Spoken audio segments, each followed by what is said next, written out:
I was the one who fed her through a machine. I watched her waste away. I held her hand when she begged me to let her go.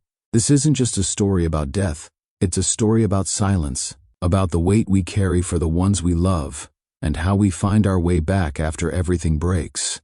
If you've ever lost someone, or been the one holding it all together while falling apart inside, this story is for you. Subscribe to hear the full journey, because some truths only come out in the quiet. I never thought a single bullet could change the course of an entire life. Not when it was fired, not when it was removed, and especially not when everyone believed it was gone. But my mother, she carried one for nearly 30 years, not in her hands, not even in her mind, but inside her, buried in flesh and forgotten by everyone except the pain. I still remember the sound. It wasn't loud, not like in the movies. It was sharp, sudden, then silence. The kind of silence that follows a scream so deep it has no voice. I was 10. My legs were frozen. My breath locked somewhere in my chest. I watched her fall. My mother, her hands clutched her stomach, and blood soaked through the front of her dress. That red, I'll never forget that red. It wasn't just blood. It was betrayal. It was family. The shooting didn't happen in some war zone or dark alley. It happened in our kitchen, on a Wednesday, over something stupid. Something that started with yelling and ended with a gunshot. One bullet, then another, and another. I don't remember who pulled the trigger. I mean, I do, but I've spent years trying not to. Because when violence comes from the people you love, your brain learns how to erase it. The ambulance came fast, sirens screaming against the night. At the hospital, the doctors said she was lucky. 2 bullets removed, surgery a success, she'd live. We all exhaled. We all wanted to move on. And so we did, or thought we did. We cleaned up the kitchen. We visited her while she healed. We told ourselves she was strong, that she'd be okay. But there was one thing no one told us. Not the police, not the doctors, not even my mother. No one told us there was a third bullet. It stayed hidden deep inside her. A fragment no bigger than a fingertip. The scan missed it, or maybe someone didn't look hard enough. Maybe they didn't want to. After all, she survived. Case closed. She went back to work, back to walking, back to cooking dinner and humming to herself at the sink like nothing ever happened. But something had. I saw it in the way she sat, slightly crooked. I saw it in how often she got stomach cramps, in the way she winced when she stood too fast, or how she'd stop mid-sentence, eyes blank, hand on her side. For years she just said she was tired. And I believed her, because that's what we do with pain in my family. We swallow it. We package it in politeness and distraction, and keep it far away from the people who might care. I didn't ask, and she didn't tell, and the bullet remained, silent, deadly. Until decades later, when everything inside her began to shut down, when she could no longer keep food down, when even the machine stopped understanding how to keep her alive, that's when the truth came out, not with an explosion, but with a whisper, a metal whisper, hidden deep in the tissue of her intestine. The bullet had killed her from the inside out. By the time they found it, it was too late. People think trauma is loud, but I'm here to tell you, the most dangerous pain is the quiet kind, the kind you forget to name, the kind you bury and carry and live with so long it becomes part of who you are. This is not just my mother's story, it's mine. It's about what happens when we leave wounds untreated, when we pretend survival is the same as healing, and when love is asked to bear more weight than it should. If you're still listening, I promise I'll tell it all. The beginning, the silence, the blood, the goodbye. Because somewhere between the gunshot and the grave, there is a truth that deserves to be heard, and maybe, just maybe, you've carried a bullet too. They always say you remember the worst days in perfect detail. The air, the color of the sky, even the smell in the room. And it's true. I remember the wallpaper in the kitchen, faded yellow daisies with corners peeling near the fridge. I remember the hum of the ceiling fan, the one that always wobbled slightly, like it was nervous to keep spinning. And I remember my mother's voice, low and tired, asking everyone to just calm down. That morning had started like any other, cereal bowls on the table, my homework still half finished, Mom humming something old from the radio, stirring coffee with one hand and flipping bacon with the other. She had this way of making noise feel gentle. Even when everything was chaotic around her, she moved like calm water. But that day, the tension had been brewing from the night before, words left unsaid, tempers tightly wrapped around each sentence. It was supposed to be a conversation, about money, about responsibility, about who wasn't pulling their weight in the house. But it became something else. Accusations started flying, voices climbing over each other, tripping into rage, and then something shifted. The voice that shouted next wasn't just angry, it was dangerous, cold, like it had crossed a line and wasn't planning to come back. Mom stood between two people who were supposed to love each other, who did love each other in some broken, unfixable way. She raised her hands, trying to de-escalate, like she always did, like she thought she still could. And then came the first shot.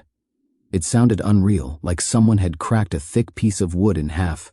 The smell of gunpowder filled the air so fast it choked the breath out of me. I heard Mom gasp. She staggered backward, bumping into the counter. Her knees buckled, and she dropped like someone had unplugged her. The second shot followed right after. I didn't see where it landed. Maybe in the wall, maybe in the table. I couldn't move. I couldn't even scream. I just stood there, 10 years old, my legs trembling in my socks, my hands clenched so tight they left crescent moons in my palms. The third shot was louder, closer. I saw her body jerk slightly before she went still. Her eyes were still open. I don't know if she was conscious, but I saw her hand reach for her stomach. The red spread fast, too fast. It soaked her shirt, then the floor. She tried to speak.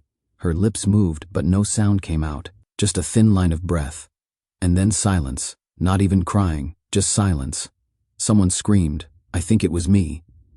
The rest came in fragments. Someone calling 911. Sirens that seemed to rip open the street. A neighbor running in, eyes wide, hand over her mouth. My knees hitting the floor next to Mom. I remember grabbing her hand. It was still warm, still soft. Her fingers twitched like she was trying to squeeze back. And then nothing. At the hospital, everything blurred. The fluorescent lights, the waiting room chairs, the way the nurse said stable like it was supposed to mean something more than not dead yet. A doctor told us she was lucky, that 2 bullets had been removed, that there was some internal damage, but they caught it in time. She's a fighter, he said. She'll recover. We believed him. We needed to. In moments like that, you cling to any word that sounds like hope, even if it's hollow. The police came, took statements, asked questions I didn't want to answer. I lied. I left things out.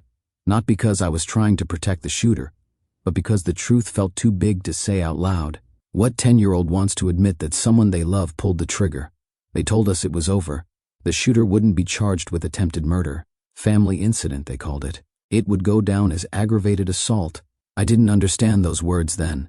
I just knew they meant someone could do something unthinkable and still walk away.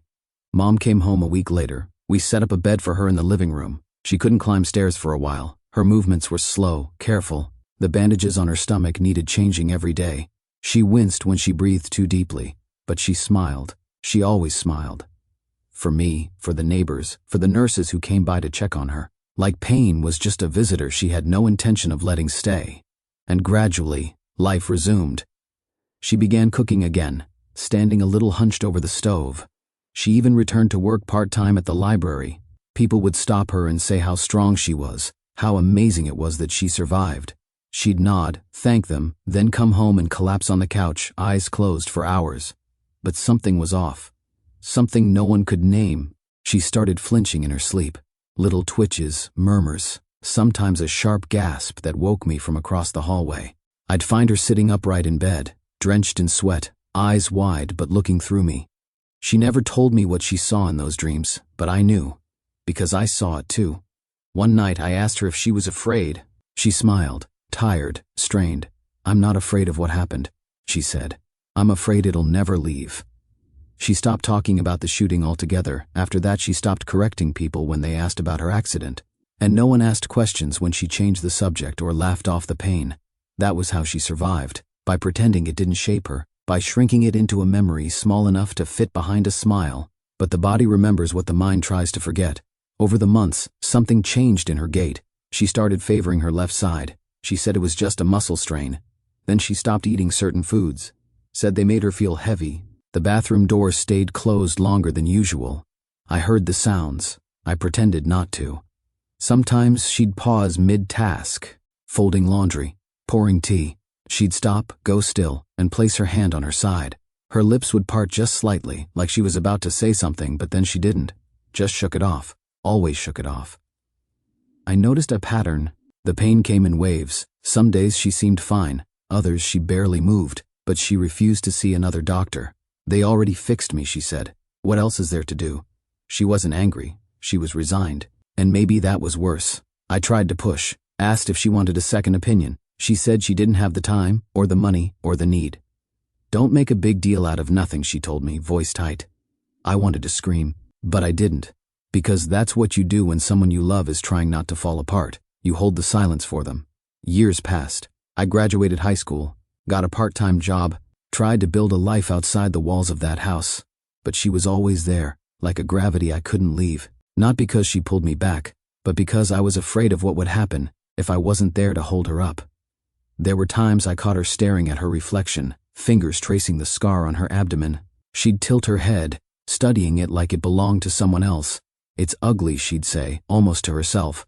I wanted to tell her it wasn't, that it was proof of her survival. But the words never came out right. The neighbors stopped bringing it up. No more casseroles, no more hushed sympathy. The incident became something buried in small talk, referenced only in vague tones when necessary. After what she went through, they'd whisper, before quickly changing the subject. No one ever asked what really happened that day, not even me. I was too young to understand the layers, the shame, the politics of forgiveness inside a family that didn't want to tear completely apart. The man who fired the gun didn't vanish. He showed up at birthdays, sat silently at holiday dinners, and we all pretended it was okay. Mom never said his name again. Once I caught her looking at him across the table, not with hate, but with something colder, absence. She didn't flinch when he spoke. She didn't respond when he laughed. It was like he wasn't even there. She'd cut him out without ever raising her voice, and in some way, I think that scared me more than if she had screamed. When I turned 20, she gave me a box of letters. Old things, notes she'd written during recovery, thoughts she never mailed. Most were short, scraps of grief and gratitude, little moments she wanted to remember or forget. But one stood out. It was addressed to me. It read, "If you ever wonder why I kept going, it was because of you. You gave me something to fight for when I didn't want to fight. You were the light in a place I didn't think had any more light left. I'm sorry I wasn't always whole. I'm sorry I didn't always listen. But I love you more than you'll ever understand." I never told her I read it. I didn't know how. But I folded it neatly and placed it in my drawer, next to my journal, where I kept the things I didn't know how to say out loud. By then, I had learned to read her silences, to see the stiffness in her spine when she stood too long, to count the seconds she paused before sitting down. The pain was still there, lingering, whispering, but manageable, or so I thought. I didn't know the truth, that something inside her had never healed, that the bullet everyone forgot had remained, not a memory, not a metaphor, a real piece of metal, a shard of violence buried deep inside her, waiting, and it would wait another several years before revealing itself. When it finally did, it would destroy everything. Time moved strangely after the shooting, not fast, not slow, just heavy, like every day was carrying the weight of what had happened, and no one wanted to acknowledge how much we were all sinking. Mom went back to work a few months after the surgery. She insisted on it. Normalcy, she said. Routine is healing. But she moved like someone who was always bracing for something to go wrong. Every step was careful, every movement measured. Her smile still showed up, but it stayed only as long as necessary. Our house felt different too. Not haunted exactly, but quieter. Conversations had an edge to them, polite, distant, filtered. The kitchen, once full of laughter and clatter and overlapping voices, became a place of quiet meals and quick exits. We ate in near silence, the clink of forks louder than anyone's words. The man who fired the gun, my uncle, didn't disappear. He stayed in the family orbit, distant but present, like a dark cloud on the edge of every gathering. No one spoke about what happened, not in front of me, not in front of her. The story became something sacred and unspoken, buried beneath layers of willful forgetting. And Mom, she never brought it up again, not once. I grew up watching her closely. At first it was fear, watching for signs that she might collapse again, that something inside her might suddenly unravel. But then it became habit. I studied her without realizing it.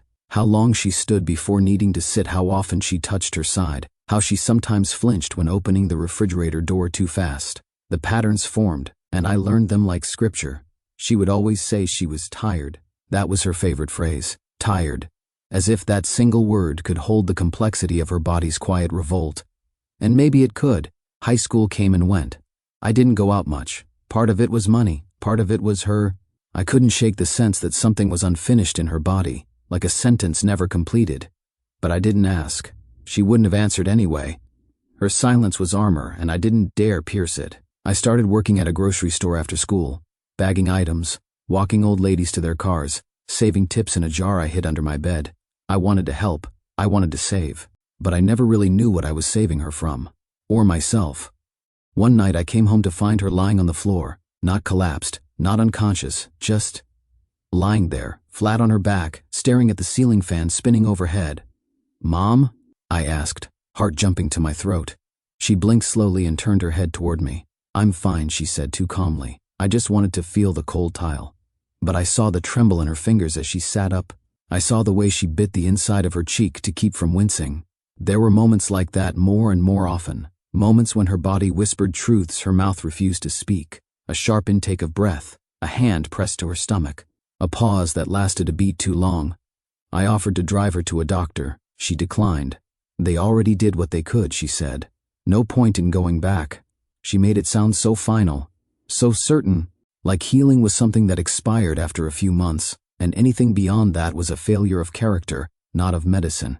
But I knew better. I started reading online about internal injuries, about scar tissue, about the long-term impact of gunshot trauma.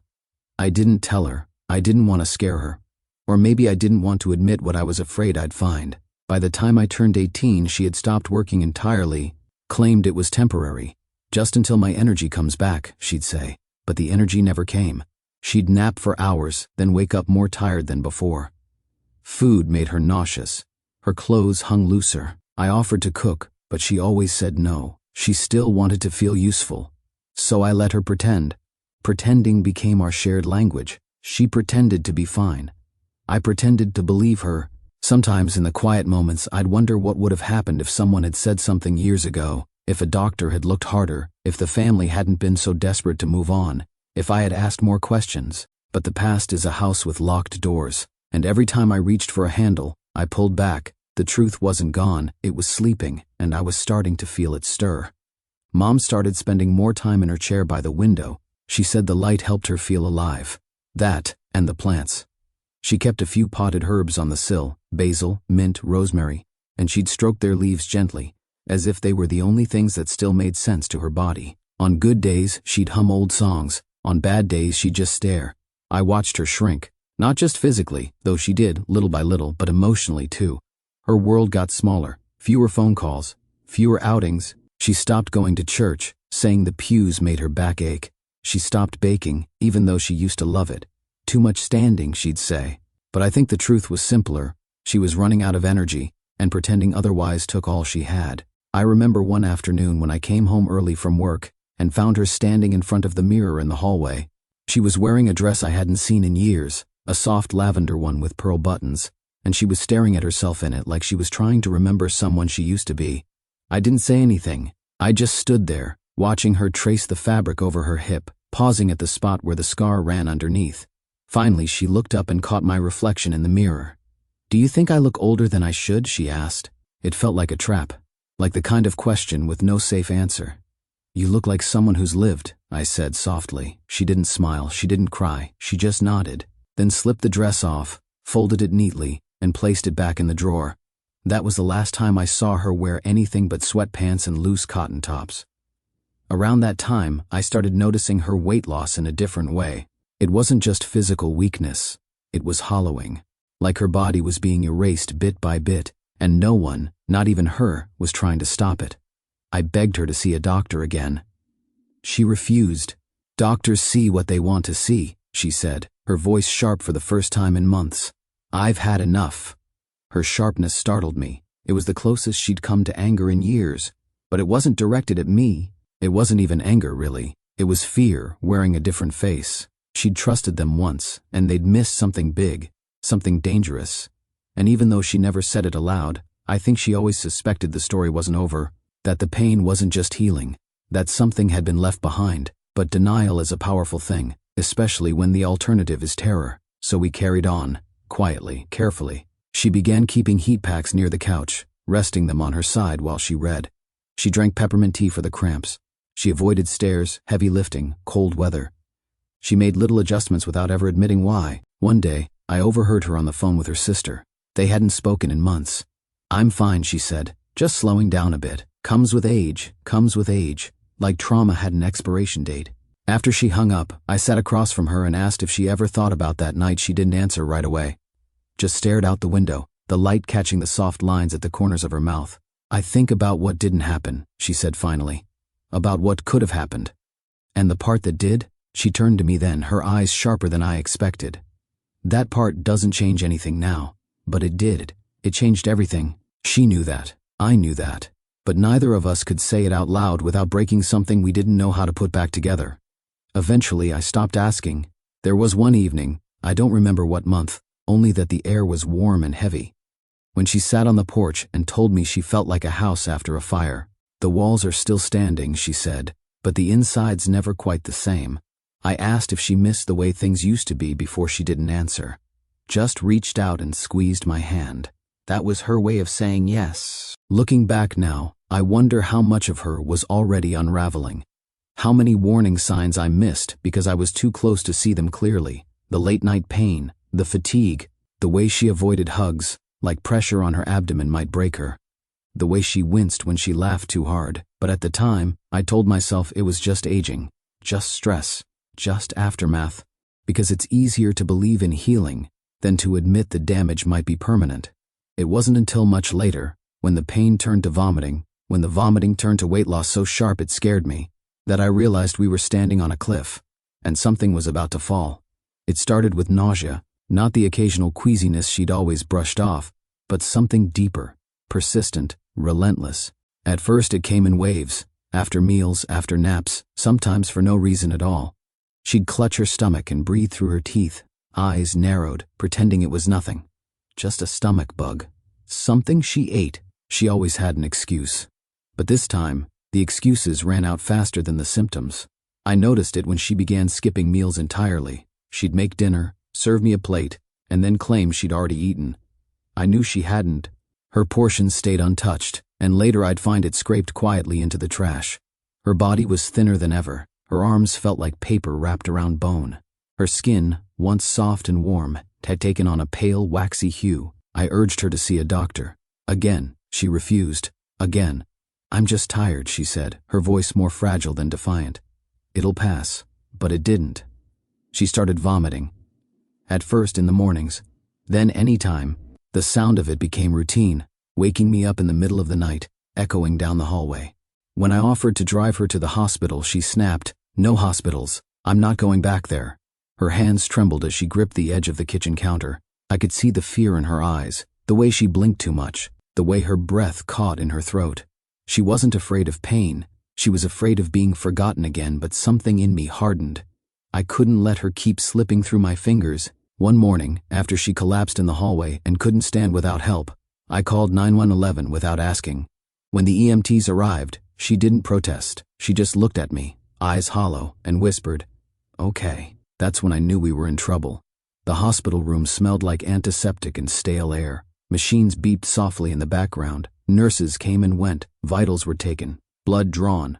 Fluids pushed through IVs. Mom barely spoke. She stared out the window, her face a mask of exhaustion. I sat next to her, holding her hand, watching her chest rise and fall like it was borrowed breath. They did scans, blood work, imaging. All of it pointed to one thing: her intestines weren't functioning properly. The attending physician, a tall man with kind eyes and a clipped voice, spoke to us with a mixture of urgency and uncertainty. "There's a blockage," he said, "possibly severe. We need to do a colonoscopy, maybe exploratory surgery." Mom didn't flinch. She just nodded once. I asked what he thought it was. He hesitated. "It could be scar tissue," he said. "Maybe something degenerative. We won't know until we look." Degenerative. That word lingered in the room long after he left. The prep for the procedure was awful. She hated the taste of the drink, gagged through most of it, and finally, after the fourth attempt, the nurse administered it through a tube. Mom didn't complain. She was past that now. Her silence was no longer a defense. It was surrender. The night before the procedure, she asked me to brush her hair. I sat on the edge of the hospital bed, running the brush gently through the thinning strands. Her scalp was warm beneath my fingers. Her eyes were closed. "Do you ever wonder if this is what kills me?" she asked, voice barely audible. I froze, the brush mid-stroke. "I don't know," I whispered. She opened her eyes then, meeting mine. "I do." That was the last thing she said before falling asleep. The next morning, they wheeled her into the operating room. I waited in the hallway, pacing the same stretch of linoleum over and over. I couldn't sit. I couldn't breathe right. Every 10 minutes felt like a lifetime. When the surgeon came out, he looked different than before. Pale, tight-lipped. Not in the way you expect from someone who's just performed a routine procedure. He took off his cap, ran a hand through his hair, and asked, "Can we talk?" That's when my stomach dropped. Because I knew. I didn't know what exactly, but something wasn't right. We sat in a small consultation room off the main corridor, just me and the surgeon. The fluorescent lights above hummed faintly, flickering every few seconds. It smelled like coffee and latex gloves. I didn't want to be there. He didn't want to speak, but something had been uncovered, and neither of us could put it back. "There was something unexpected," he said carefully. "We found necrotic tissue, dead bowel basically. A significant section had lost blood supply." I swallowed hard. "Is that what caused all the pain?" "Yes," he said. "Part of it. But that's not all." He paused, glanced at his clipboard, then set it down like it no longer mattered. "We found a foreign object." The words hung there, heavy and strange. What?" I asked. He reached into his coat pocket and pulled out a small plastic vial. Inside, suspended in clear liquid, was a jagged piece of metal, rusted, misshapen, maybe 2 centimeters long. I stared at it, not understanding. "We believe it's a bullet fragment," he said softly. It had embedded itself in the intestinal wall. Over time, the surrounding tissue became inflamed, infected, then necrotic. That's likely the source of the symptoms. My mind couldn't keep up. I blinked, stared at the metal again. That thing had been inside her all this time. "That can't be right," I said, almost laughing. "She was shot decades ago. They removed the bullets. The doctors said—" "I understand," he interrupted gently, "but this was missed, somehow, and it's been inside her ever since." I couldn't speak. My tongue felt heavy, my throat dry. My hands gripped the edges of the chair like I might fall out of the world if I let go. "All those years," I whispered, "all the pain, the fatigue, the weight loss." He nodded. "It's very possible this fragment contributed to or even caused a progressive deterioration in her intestinal function. Infections, scar tissue. The body can adapt for a while, but eventually, it catches up." I stared at the metal again. It didn't look like a weapon anymore, just a tiny, rusted thing, harmless in its isolation. But I knew better. That shard had been slowly killing her while everyone looked the other way. "Does she know?" I asked. "Not yet. I wanted to speak with you first." I nodded numbly. When I returned to her room, she was awake, pale, dazed, tubes still connected to her arms, machines chirping in rhythm with her pulse. She turned her head slowly when I entered. "Hey," she said. Her voice was paper-thin. I sat beside her, unsure how to begin. The words didn't feel real in my mouth. I tried to hold them back. I couldn't. "They found a bullet," I said. She blinked. "In your intestines. A fragment. From the shooting, it was still inside you." Her eyes didn't widen. She didn't gasp. She just stared at me, then looked away, toward the ceiling. "I always wondered," she said after a long silence. "Sometimes I thought I felt something. Not pain, just wrongness." My stomach clenched. "Why didn't you say anything?" She shrugged slightly. Who would have listened? I didn't know what to say. I wanted to scream, to cry, to demand how such a mistake could happen. How a human being could carry a piece of metal inside her for almost 30 years and no one noticed.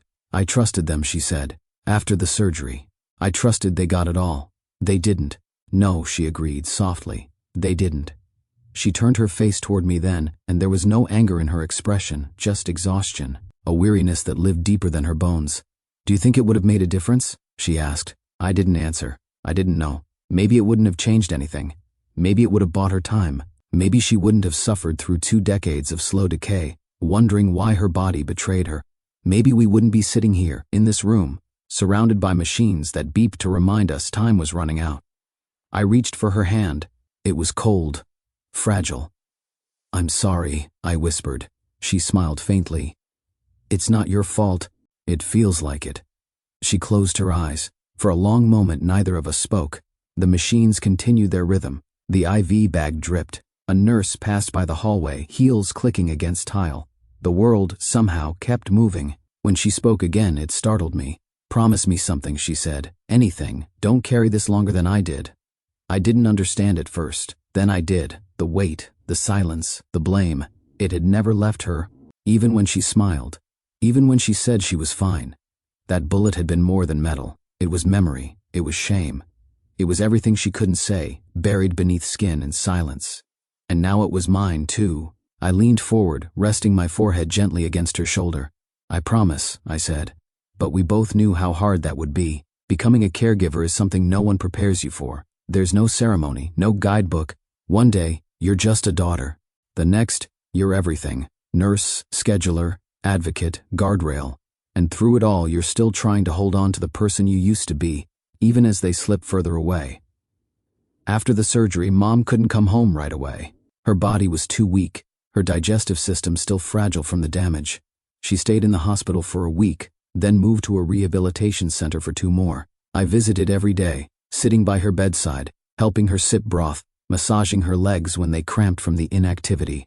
She never complained, not once, but I could see the strain in her face, the way she forced her smiles, the tightness around her eyes.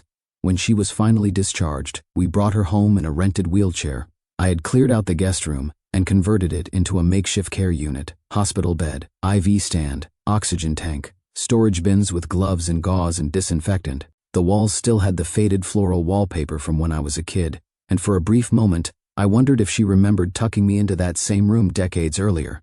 Now the roles had reversed. At first, I thought I could manage. I told myself it wouldn't be forever, that she would regain her strength, that the machines were temporary. But weeks passed, and nothing got easier. Her body couldn't digest food properly anymore. Everything made her nauseous or caused pain. The doctors inserted a feeding tube, something called TPN, total parenteral nutrition, a bag of milky fluid that hung from a stand and pumped directly into her veins through a central line in her chest.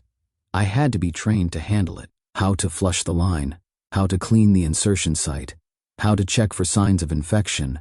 I took notes obsessively, watched tutorial videos late at night, called nurses when I wasn't sure, but no matter how carefully I followed the instructions, I never felt like I was doing it right.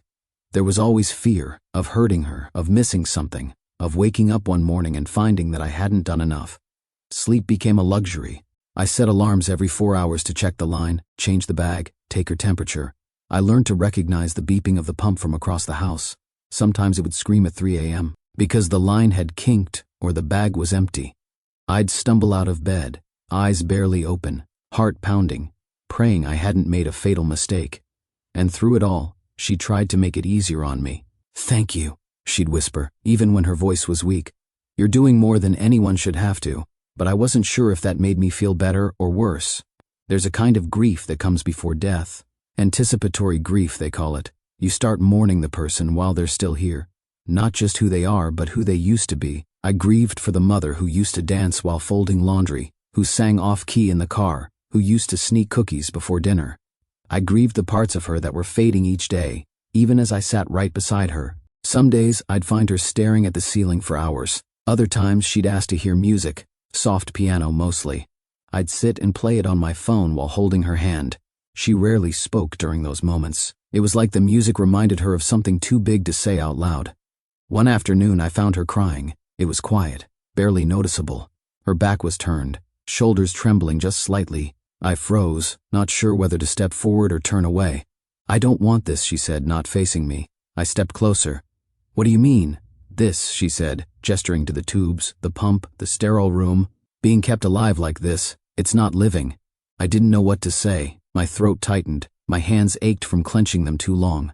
"You think I'm strong," she whispered. "But I'm tired. So tired." She turned then, and I saw something in her eyes I hadn't seen before. Not pain, not fear. Surrender. "I think we made a mistake," she said. My voice cracked. "What mistake?" "Bringing me back. Maybe you should have let me go." I sat down beside her and took her hand. It was cold again. Always cold. "I couldn't do that," I said. "You're my mother." She smiled softly, and for the first time in weeks, a tear rolled down her cheek. "I know," she said. "And that's the hardest part." I didn't respond to what she said right away. I didn't know how. "Maybe you should have let me go." Those words lodged themselves into my chest like splinters, small and sharp and impossible to ignore. I carried them with me through every feeding, every medication change, every silent hour sitting by her bed. There was no room for collapse, not when she needed me, not when each task had consequences. I became robotic in my precision, charting her vitals, adjusting her pillows, cleaning the line with trembling fingers that I forced to stay steady. I told myself that love looked like competence, like control, like doing everything right, even when you wanted to scream. And there were moments when I wanted to scream. At the machines that wouldn't stop beeping. At the doctors who always said, "It's complicated." At the paperwork that never ended. At the silence in our home that felt louder than any noise. But mostly, I wanted to scream at time, because it moved so slowly when she was suffering, and yet too fast when I thought about losing her. Some nights I lay awake and listened to her breathe through the monitor beside my bed. I couldn't sleep unless I heard that sound, even when it was shallow, even when it was labored. I needed proof she was still here. I'd count the seconds between each breath, whispering numbers like a prayer. When she coughed, I'd be at her side in seconds, already rehearsing emergency steps in my head. I stopped seeing my friends. I turned down extra shifts. My world became a rotation of IV bags, medical gloves, protein supplements, and guilt. Guilt for what I couldn't fix. Guilt for the resentment that sometimes crept in during the quiet moments. Because there were times, shameful, fleeting times, when I wanted to walk away. To be someone's daughter again, not their nurse. To be 24, not 40 overnight. But every time that feeling surfaced, I buried it. I'd see her smile at me when I fluffed her pillow, or feel her hand squeeze mine when she drifted off to sleep, and the guilt would return in waves. She never asked for this, and neither did I, but here we were. Some days I'd take her outside in her wheelchair, just to feel the sun. She liked the late afternoons best, when the light was golden and soft. I'd wrap a blanket around her legs, and we'd sit in silence, the breeze brushing our skin. Those were the only moments she looked almost at peace. "Do you remember the park with the duck pond?" she asked one day, her voice barely above the wind. I nodded. "You used to take me there every Saturday. You fed them more bread than they could eat," she said, smiling faintly. "You cried the first time one bit your finger. You told me he was just hungry." "He was," she said. "So were we." We sat there a long time, not needing to fill the silence. The past was enough company. Inside the house, things were less poetic. Bathing her became a routine of awkward grace. I tried to preserve her dignity, covered her gently with towels, talked about the weather while washing her thin arms. But there was no hiding the truth. Her body was shutting down, piece by piece. Each week brought a new challenge: sores from too much time in bed, mouth ulcers, dry skin that cracked and bled. She stopped watching television. It tired her eyes. She stopped reading, too. The letters danced too much. I offered to read to her, and she nodded. Sometimes I read fiction, other times the newspaper. She liked the obituaries. Said they reminded her that stories didn't end. They just became memories in someone else's hands. One night she woke me up by calling my name. Her voice was urgent but weak. I ran to her room, heart pounding. "I need you to listen," she said. "I'm here," I replied, kneeling beside her bed. "If anything happens, I want you to let me go." "No," I said instinctively. "Please." Her eyes were glassy. There was no drama in her voice, just clarity. "I don't want to be kept alive if I'm not really living." I held her hand, gripping it tightly. "You are still living." She closed her eyes. "Then let me die with you next to me, not a machine." Tears burned behind my eyes. I nodded, though every cell in my body rebelled against the thought. She squeezed my hand once, then fell asleep. That night I sat in the hallway after she drifted off, staring at nothing. I realized that caregiving isn't just about saving someone. Sometimes it's about loving them enough to let them go. The diagnosis came on a Tuesday. I remember because it was raining, the kind of soft, steady rain that tapped gently on the window, like it didn't want to intrude. I sat in the small consultation room, knees bouncing, hands clasped tight in my lap.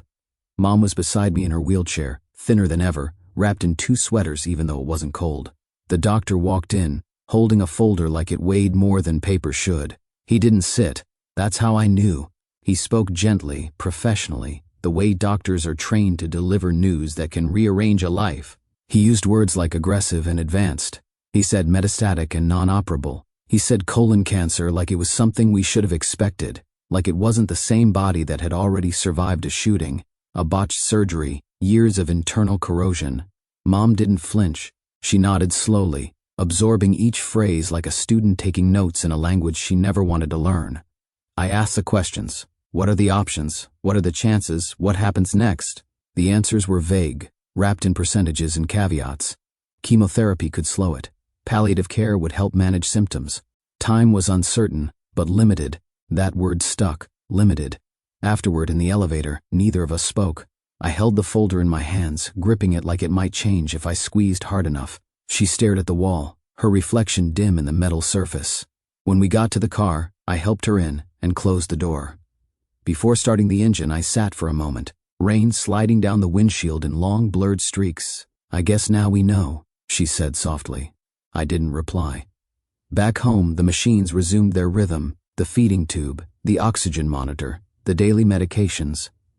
But everything felt different, like the clock had gotten louder, like we were racing towards something, even if we didn't know exactly when we'd arrive.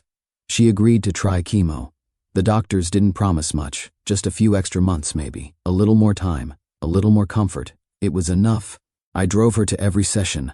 The clinic was cold, too bright, full of people who smiled with tired eyes. She'd sit in the recliner, arm outstretched, IV line in place.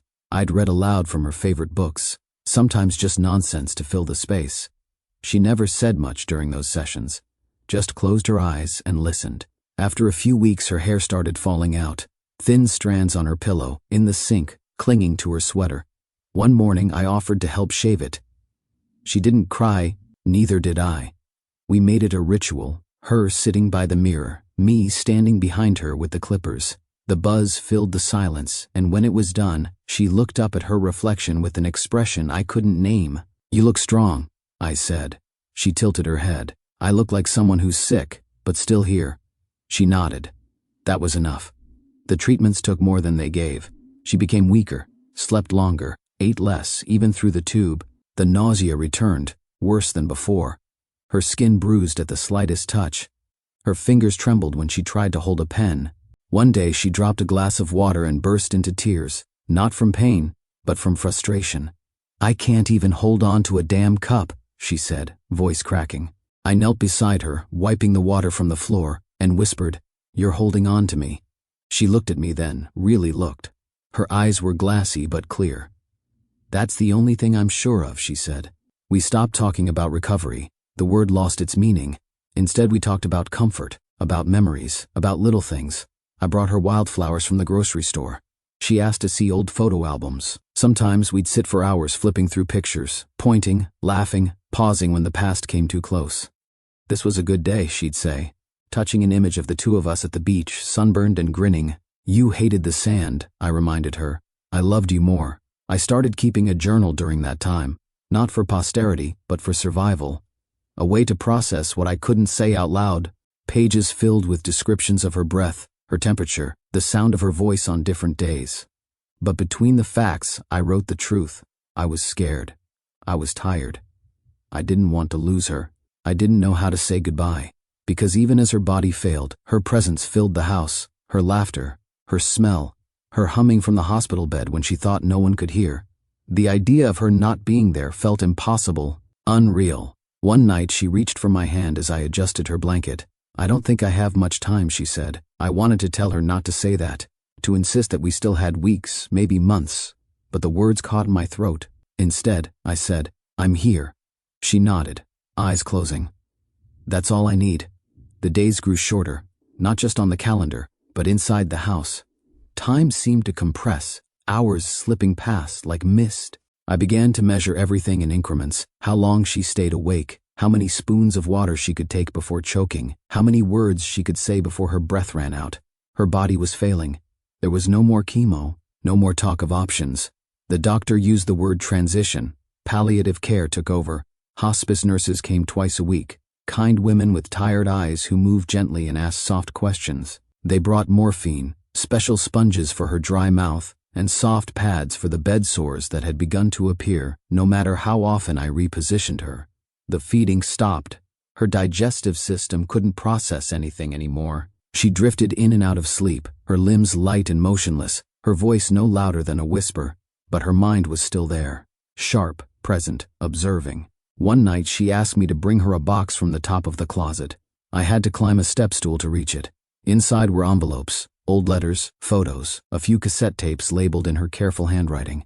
"Those are pieces of me," she said, "in case you forget what I looked like when I danced." I almost laughed, but it caught in my throat. "I'll never forget," I said. She turned her head slowly. "I believe you." In the final week, she stopped leaving her bed entirely, her hands curled gently inward, her eyelids fluttering more than opening. The nurses taught me how to swab her mouth to keep it moist, how to apply pain medication directly to her skin. She could no longer speak, but sometimes she'd squeeze my hand twice. That was our code for "I love you." I began to speak for both of us, telling her about the weather, the neighbors, funny little things from the radio. I played her favorite music, Ella Fitzgerald, Carole King, Nina Simone. Her lips would twitch as if remembering how to sing. I slept in a chair beside her bed. Every night, afraid to close my eyes. Every morning surprised I'd woken up and she hadn't gone yet. The night it happened, the house was quiet. No alarms, no beeping, just her breath, thin, uneven, catching like a thread snagging in a storm. I held her hand, my other arm resting across her chest, feeling the rise and fall slow to almost nothing. I whispered every memory I could think of. The first time she taught me to cook, the song she sang when I had the flu, the way her perfume smelled when I buried my face in her shoulder. I told her I loved her again and again, until it became the only thing I could say. And then, sometime around 3:17 a.m., her chest stopped moving. Just like that. Stillness. I didn't cry at first, I just sat there, frozen, hand on her hand, waiting for something to happen that wouldn't. The nurse came quietly after I called. They moved gently, like people who knew how sacred a space the room had become. They declared the time, signed the papers, whispered their condolences. I stood in the hallway after they left, staring at the doorway. The air inside felt different, like something permanent had shifted. I walked back in, closed the door, and sat beside her one last time. She looked peaceful, weightless, like the pain had finally lifted. I brushed her hair back, tucked the blankets around her, kissed her forehead, and then I did something I hadn't done in weeks.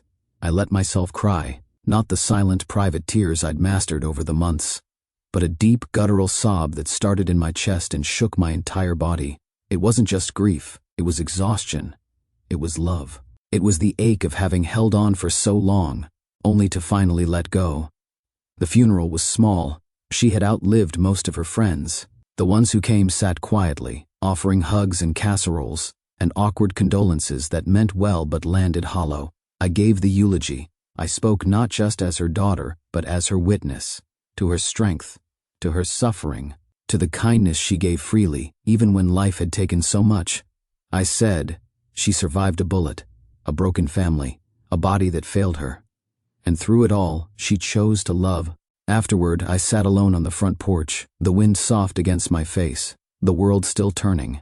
I didn't feel relief, just absence. She had been everything, and now there was only memory.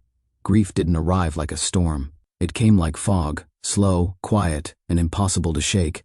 The days after the funeral blurred together. Meals went uneaten. The television played to no one. Her slippers stayed by the bed, untouched. I couldn't move them. It felt like erasing her. The funeral itself had been polite. That's the only word I can think of. Not cold, but distant. A handful of family members arrived late. Some left early. Neighbors offered soft words and even softer glances. No one mentioned the bullet. No one spoke of suffering. They praised her strength, her kindness, her grace through adversity. But no one wanted to linger in the uncomfortable truth of how long she'd been quietly dying. The man who had fired the shot didn't come. I wasn't surprised. I didn't want him there. But part of me had hoped, for what I don't know. An apology? A reckoning? Closure? Whatever it was, it didn't arrive. Instead, I stood beside the casket alone, thanking people for coming, hugging strangers who smelled like flowers and regret. I watched dirt fall onto the mahogany lid, and wondered how anything so heavy could feel so hollow. Afterward, I came home and sat in her room. The machines were gone, taken by the hospice team. The walls were bare. Her scent still lingered faintly in the pillows. I lay on the floor for hours, staring at the ceiling fan spinning slowly overhead, remembering how she used to hum in that exact spot. Days passed, then a week, then another. I tried to return to work, but I couldn't focus. My manager offered her condolences, said to take all the time I needed. I nodded, thanked her, and left early that same day. I didn't know how to function in a world where she didn't exist. Every object in the house became a monument. Her coffee mug, her crossword puzzles, half finished, her coat still hanging by the door. I couldn't bring myself to throw anything away. One evening I opened her closet and just stood there, breathing in the smell of her clothes. Something shifted. A memory surfaced, her asking for a box weeks before she passed. I remembered where I had placed it, top shelf, tucked behind old blankets. I dragged a chair across the floor, climbed up and pulled it down. Inside were the same things I'd seen before: letters, photos, cassette tapes. But at the bottom, folded inside an envelope with my name on it, was something I hadn't noticed. A letter. Her handwriting, careful and even. I sat on the bed, staring at it for a long time before opening it. My dearest girl, if you're reading this, I'm gone. I hope you found this on your own and not because someone pointed it out. I always meant to tell you things out loud, but some truths come easier in silence. First, thank you for staying, for holding my hand, for carrying me when I couldn't carry myself. I know the bullet changed everything, not just for me, but for you. I knew it was still inside me, not at first, but eventually I could feel something wasn't right. I asked once. The doctor said scar tissue. I believed him because I wanted to. I didn't tell you because I didn't want that fear to be yours. I didn't want you to live every day wondering if I was about to break. But I see now you knew anyway. I'm sorry I made you hold so much. I'm sorry you had to become more than a daughter. And I'm sorry I didn't leave sooner. But I wasn't ready, not until you were beside me. If you feel anger, let it live. If you feel guilt, speak it aloud and then set it down. None of this was your fault. And when you're ready, please live. Not for me, for you. Love always, Mom. By the time I finished reading, my hands were shaking. My face was soaked. I hadn't even realized I was crying. I pressed the letter to my chest and let myself breathe again. She had known. All this time, and she had chosen silence, not out of fear, but out of love. I read the letter again the next morning, and again the morning after that. I kept it tucked inside the drawer next to my bed, beside her glasses and the necklace she used to wear every Sunday. It became my anchor, the thing I reached for when the grief swelled too big to hold alone. For a while I didn't do anything. I didn't clean out her room, I didn't return phone calls, I didn't go back to work. I just existed, quietly, softly, in the wake of her absence. People said things like, "She's in a better place now," or "She's finally at peace." Maybe that was true. But none of those words filled the hollow space she left behind. None of them sat beside me at night when the house creaked and her favorite chair stayed empty. One afternoon, I sat on the porch with a cup of tea I didn't finish. The wind was gentle, the sky just beginning to bruise with evening. Across the street, a mother walked her daughter home from school, their hands swinging between them like a pendulum. I watched them pass, and for the first time in weeks I didn't feel bitterness. I just felt still. The silence wasn't as sharp that day. It didn't stab, it just settled. I started cleaning. Slowly, carefully. Drawer by drawer, shelf by shelf. I touched everything. Her scarves, her makeup bag, the faded recipe cards she wrote in pencil. I didn't throw them away. Not yet. But I made space. Space for air. Space for whatever came next. When I reached the closet again, I opened the box of tapes. I found an old cassette player in the garage, dusted it off and fed the first tape in. Her voice crackled through the speakers, warmer, younger. She was reading a story. Something simple, about a little girl and a red bicycle. I recognized the cadence, the rhythm. She had recorded herself reading to me when I was small, just in case she couldn't be home in time for bed. I closed my eyes and let it play. For a few precious minutes she was back, not sick, not in pain, just my mother telling a story. I began to write again. At first, just journal entries. Then pieces of her story. The parts I didn't want to forget. The parts I didn't want the world to forget. I wrote about the bullet, the silence, the hospital nights. About the way she looked when the light caught her face at sunset. About the strength it takes to love someone through their leaving. And slowly people started to reach out. Friends who had also lost parents. Strangers who had become caregivers too early, too fast. Nurses who remembered her. Women who read the same letter in different handwriting. I wasn't alone, not anymore. One day I took the bullet fragment to a jeweler downtown. I didn't say much, just handed him the vial and asked if it could be melted down, reshaped. He looked at me strangely but agreed. A week later, I picked up a small pendant. Simple, heavy. I wore it on a chain around my neck, not because I wanted to carry the pain, but because it reminded me of everything we survived. That fragment no longer lived inside her. Now it lived in memory. And memory, I was learning, was a kind of healing too. I started volunteering at a local hospice center. Not as a nurse, I wasn't ready for that, but as someone who could sit and listen. Sometimes, people don't need advice. They just need company, a hand to hold, a voice in the silence. Every person I met carried their own version of a bullet, some visible, some buried, all of them heavy. But we carried them together, and it made the weight feel a little less crushing. I still talk to her sometimes, when I'm walking alone, when I hear her favorite song, when I do something I wish she could see. I tell her about the days I laugh, and the days I don't. I tell her I miss her.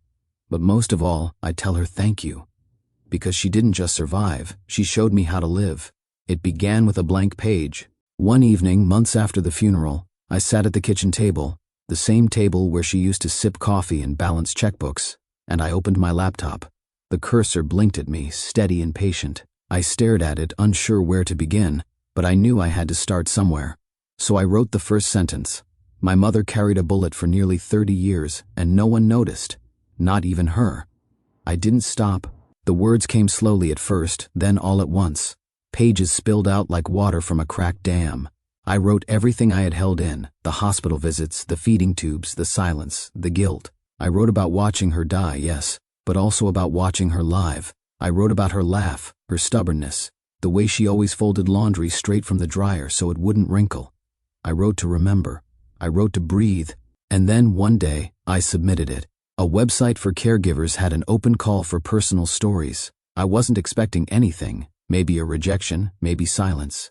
But they published it. Within days, messages began arriving. People from all over the country wrote to me. Nurses, daughters, sons, wives, husbands, strangers who saw themselves in our story. They weren't writing to say it was sad. They were writing to say it was true. I hadn't realized how many people carried invisible grief, how many had cared for someone in silence, had held a hand while waiting for the end, had buried a loved one, and then gone back to work like nothing had happened. I began replying to each message, slowly, carefully. Some turned into full conversations. Others were just one-line confessions. Thank you. I thought I was the only one. It amazed me how much healing lived in those few words. I started a small blog. Nothing fancy. Just a space to share more stories, lessons I learned the hard way, questions I still didn't have answers to, memories that refused to fade. I named it The Quiet Room, after the place in the hospital where they first told me the bullet had never left her body. People read, people shared, people stayed.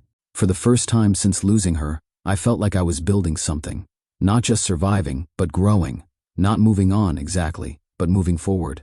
There's a difference. Moving on suggests leaving something behind. Moving forward means carrying it with you. I began volunteering more often too. At hospice, yes, but also at caregiver support groups. I sat in circles of folding chairs with people who wore their exhaustion like second skin. Some cried, some vented, some said nothing at all. I told them what someone should have told me, that they were not weak for feeling tired, that they were not selfish for needing a break, that love is not measured by how much you sacrifice, but by how much you show up. Even when it's hard, especially when it's hard. Sometimes I'd read a piece from my journal. Sometimes I'd just listen. But every time I left one of those rooms, I felt closer to her. Like she was sitting beside me, nodding, whispering, "Good, keep going." One spring afternoon, I visited the duck pond we used to go to. The water was still green, the ducks still loud and greedy. I sat on the same bench, now older, weathered. A mother nearby chased her toddler through the grass, laughing as the little girl squealed and ran barefoot toward the water. I thought of the day my mom pulled a crust of bread from her pocket and let me feed the birds. I had cried when one bit my finger, and she had kissed it gently, saying, "Even hungry things don't mean to hurt us." I whispered that line to the wind and smiled. I wasn't healed, but I was whole. The day I picked up the pendant, it was raining again. Soft, steady, familiar. The jeweler handed it to me in a small velvet box. Inside, the pendant gleamed, simple, round, no bigger than a dime. You'd never guess what it used to be. You'd never guess the weight it carried, unless you knew, unless you felt it press against your skin like a quiet memory. I clasped it around my neck right there in the shop, let the metal settle just over my heart. It wasn't a symbol of pain, not anymore. It was a promise that I'd keep going, that her story would not end in silence. On the walk home, I passed by the hospital. I stopped across the street and just stood there, watching people come and go. Some looked hopeful, some looked afraid. All of them were walking through doors that had once opened into the worst days of my life. And still, I didn't look away. She had died in that building, but I had been reborn there too, not all at once, not in some grand revelation, but piece by piece, through every sleepless night, through every whispered goodbye, through every word I wrote and every hand I held since. I went home, made tea, and sat by the window with my journal. The page was blank again. Waiting, I wrote, "My mother is no longer here, but her story lives in every person who has ever loved deeply and lost slowly, in every caregiver who has held the weight of goodbye before it came, in every daughter who became a witness, a warrior, a quiet storm." I paused, watching the ink dry. Then I added, "And maybe you too are carrying something heavy, a memory, a grief, a bullet of your own." The pendant warmed slightly against my chest as I breathed in. This story wasn't about a bullet anymore. It was about what comes after, how we carry pain, how we turn it into purpose, how we learn to live not despite it but because of it. A few weeks later, I was invited to speak at a hospice fundraiser. I almost said no. I didn't feel like an expert. I wasn't polished or poetic. But then I remembered her voice, the strength in it even when she was weak. I stood on a small stage in a church basement, microphone shaking slightly in my hand, and told our story. I didn't read from a script. I spoke from memory. The bullet, the silence, the care, the goodbye, and the slow return to life. When I finished, the room was quiet. Not the heavy, awkward silence of funerals, but a stillness that felt full.